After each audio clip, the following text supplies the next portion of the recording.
Hello there, fellow viewers of the internet. I have some good news. I have a microphone now. So hopefully in combination with the script, my audio won't sound awful. But anyway, let's get right into it. We're going back in time to Volcanic Reviews. Yep, it's finally back. It's been a while. But this time it's going to be a little bit different. This time, instead of reviewing one show, I'm going to be reviewing 4. Instead, 4 shows featuring the same character and same genre and the same type. And those 4 shows are...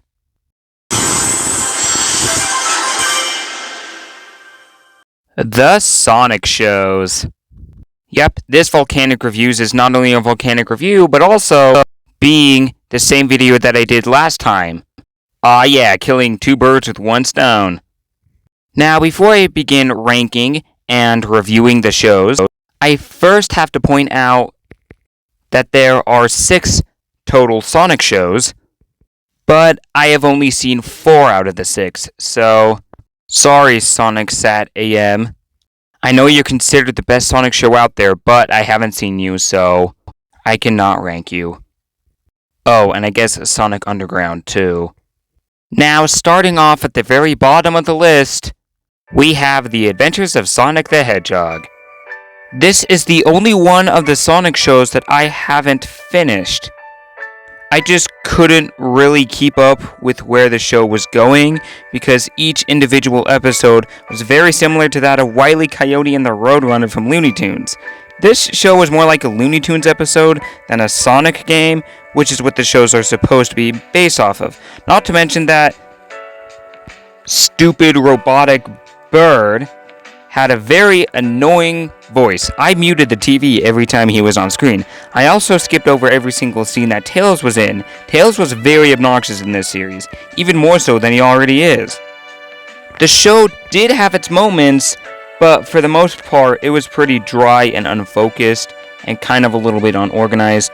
So, I'll have to give it a final score of 4 out of 10. It's no good. It has its moments, but for the most part, it's alright, I guess. Okay, now we get on to the hard part of the list. Because all of the shows from here on out are actually pretty good. And it was really hard for me to rank them.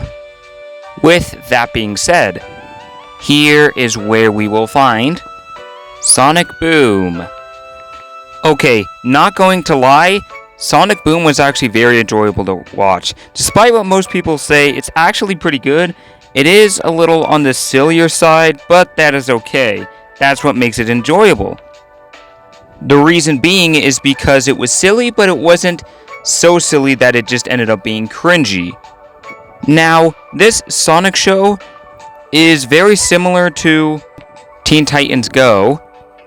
However, unlike Teen Titans Go, they didn't absolutely destroy the characters every time they were on screen, with the exception of Knuckles. Knuckles is the biggest complaint that people have with the show because they turned him into a dumb jock stereotype. Now, I don't have a problem with that stereotype. I do think it's kind of funny to watch, but I do see where people are coming from. It's a little out of character for Knuckles to be acting this way, but that's fine. He is very funny, so he has that going for him. Watching the show now as an adult is even more funny than watching it as a kid, because it is so out of context when you're watching it as an adult compared to when you were a kid. They break the fourth wall all the time, and make self-humor all the time, and that is always very fun to see characters making self-humor as well as breaking the fourth wall. This show also introduced us to my favorite Sonic character of all time, Styx the Badger. I found her very relatable and very funny. She was my favorite Sonic character of all time. However, her voice is a little annoying, but it's not terrible, unlike a certain yellow fox we all know and tolerate. This show has the best jokes out of all the Sonic shows.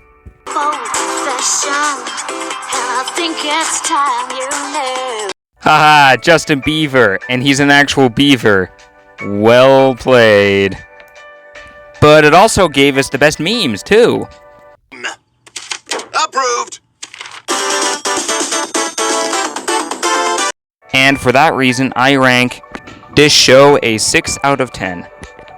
Now, as we get further up the list, it gets harder and harder for me to rank these shows, because most of his shows are actually pretty good, unlike some of the games. Now, its way into number 2 is Sonic Prime. Now, I'm glad I'm doing this now when all of the seasons are out, because it's making my job way easier. The reason why this one is number 2 on my list is just because I like number 1 a whole lot better. This show is still pretty good, it's just not as good as the first one, but we'll get to that in due time. Season 2 was the weakest out of the 3 seasons in my opinion. The main reason is because of Chaos Sonic, who is by far the most annoying character in the entire show, even more annoying than Sonic himself. Speaking of which, Sonic, did you really have to call your shoes kicks? That was so mid-2000s. This show is very enjoyable, with the fact that we get to see multiple different versions of the classic Sonic characters. The one complaint that I see people have, as well as myself with this show, is that Shadow only got 5 minutes of screen time in Season 1 and 3. He hardly even showed up in Season 1. But other than that, this show is very enjoyable. It is nice to see Sonic learn and grow from his mistakes and trying to fix/undo his mistake that brought him into this shattered space in the first place. Yep, in this show, Sonic is the one who causes the conflict and is the one who has to resolve his own problem. It is very nice to see a black and white version of Tails. 9. The emphasis is on the 9. I don't know. Sorry, 9. Going through a villain arc and then back into a hero arc. It's also nice to see different versions of Eggman, as well as different ages of Eggman. Which, by the way, Dr. Babbles is by far the worst of them all. Now, because of Dr. Babbles, as well as Chaos Sonic and Sonic himself, this show earns itself a pretty respectable 7 out of 10. Now we have reached the top of the list. Now, this show, as well as The Adventures of Sonic the Hedgehog, were the easiest of the shows to rank. I already knew that this show deserved number 1, and that show is the anime of the franchise, Sonic X. Now, let me first start off by saying that the theme song is to die for. Have a listen.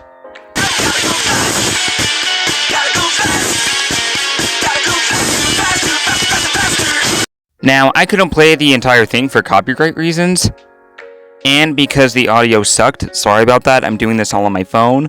But anyway, the theme song matches Sonic's character to a T. Now, this series decided to take a different route and put Sonic in the real world similar to the movies than on Mobius or other similar locations like all the other ones. That's the name of Sonic's home planet, in case you didn't know that. Honestly, the best part about this entire series is the animation, which makes sense because it's an anime, but I really enjoyed watching Sonic, Knuckles, and all the others battling the forces of evil on screen. It is also nice to see Cream the Rabbit and Cheese the Chow. Right, and Cheese. Thank you, Piro. But both of those don't get as much love as the other ones do, which is a shame because she is one of the best characters and she truly does deserve it. It is also nice to see Team Chaos in a Sonic show for once, because they haven't appeared in any other previous ones with the exception of Vector the Crocodile, who made one cameo in Sonic Boom. This modest, some would call tragically small hovel, I, Vector the Detector, will be... It is also nice to see them take a very similar route to the Sonic Adventure games. Those were some of my favorite episodes, as well as everyone else, because it was essentially a modern, animated version of the adventure games, which are already some of the best Sonic games ever created. This show also gave us the best and most accurate version of Eggman that we have ever seen, making him more of an antagonist than a villain, which is similar to how he is in the games. Honestly, the only complaint that I have, as well as everyone else has with this show, is with a certain pink hedgehog, which we all know and tolerate, as well as Chris Thorndike. Good job, Sonic X. You managed to make a character more annoying than Amy and Tails combined. Honestly, if it wasn't for those two, and the fact that they're some of the main characters, which makes them appear a lot, then I would give this show a much higher ranking. I'll just settle with an 8 out of 10. Now, this is honestly the greatest Sonic show that I have ever seen. I wish that I can rank the other two, but I just can't, because I haven't seen them, and I don't think I will, because I have not found a thing to watch them on. I would like to point out that Season 3 of Sonic X gave us the very, tolerable Cosmo and that weird love thing she had with Tails, which also brings down its rating. As well as with this little annoying one.